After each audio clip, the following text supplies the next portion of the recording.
നമുക്ക് ഇന്ന് ഈ ഒരു വചനം നമ്മൾ കേട്ടോണ്ടിരിക്കുന്നു, ഈ ബോധ്യങ്ങൾ നമ്മുടെ ഉള്ളിലോട്ട് നിറയുന്നു. ഈശോ നമ്മുടെ കൂടെ ഉണ്ടെന്ന് നമുക്കറിയാം. നാളെ ഒരു പുതിയ പ്രഭാതമുണ്ട്, നാളെ ഒരു പുതിയ ദിവസമുണ്ട്. ആ ദിവസം ചിലപ്പോൾ നമുക്ക് നാളെ പുത്തൻ വെല്ലുവിളികൾ തന്നേക്കാം, പുതിയ ചോദ്യങ്ങൾ നമ്മുടെ മുമ്പിൽ തന്നേക്കാം. പക്ഷെ അപ്പോഴും നമ്മളെ ശക്തിപ്പെടുത്തേണ്ട കാര്യം എന്താണെന്നറിയോ? എല്ലാം മാറും, എല്ലാം മാറും, ഈശോ മാത്രം നിലനിൽക്കും. വിലാപങ്ങളുടെ പുസ്തകം 3-ാമത്തെ അധ്യായത്തിൽ 21 മുതൽ 26 വരെയുള്ള വാക്യങ്ങൾ ഒന്നെടുത്ത് വായിച്ചു നോക്കണം. തീർച്ചയായിട്ടും വായിച്ചതാണ്. കർത്താവിന്റെ സ്നേഹം ഒരിക്കലും അസ്തമിക്കുന്നില്ല. ഞാൻ വീണ് കിടന്ന ഒരവസ്ഥയിലും എന്നെ സ്നേഹിച്ചൊരു ഈശോ ഉണ്ട്. ഞാൻ എഴുന്നേക്കാൻ ശ്രമിച്ചപ്പോൾ എന്നെ സ്നേഹിക്കുന്ന ഈശോ, ഞാൻ എഴുന്നേറ്റ് നിൽക്കുമ്പോഴും എന്നെ സ്നേഹിച്ചുകൊണ്ടിരിക്കുന്ന ഈശോ, ഞാൻ തകർന്നു കിടക്കുമ്പോഴും എന്നെ സ്നേഹിക്കുന്ന ഈശോ, ഞാൻ മുമ്പോട്ട് ഓടുമ്പോഴും എന്നെ സ്നേഹിക്കുന്ന ഈശോ. കർത്താവിന്റെ സ്നേഹം ഒരിക്കലും അസ്തമിക്കുന്നില്ല. ബാക്കിയെല്ലാം മാറും.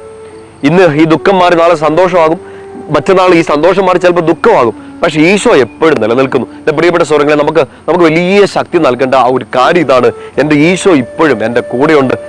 ഓരോ ദിവസവും പുതിയ ചലഞ്ചസ്, വെല്ലുവിളികൾ, സങ്കടങ്ങൾ, ചോദ്യങ്ങൾ എൻ്റെ മുമ്പിൽ വന്നാലും ഓരോ പ്രഭാതത്തിലും എൻ്റെ കർത്താവിന് എന്നോടുള്ള വിശ്വസ്തത, ആ സ്നേഹം പുതിയതാണ്, അതൊരിക്കലും മാറില്ല.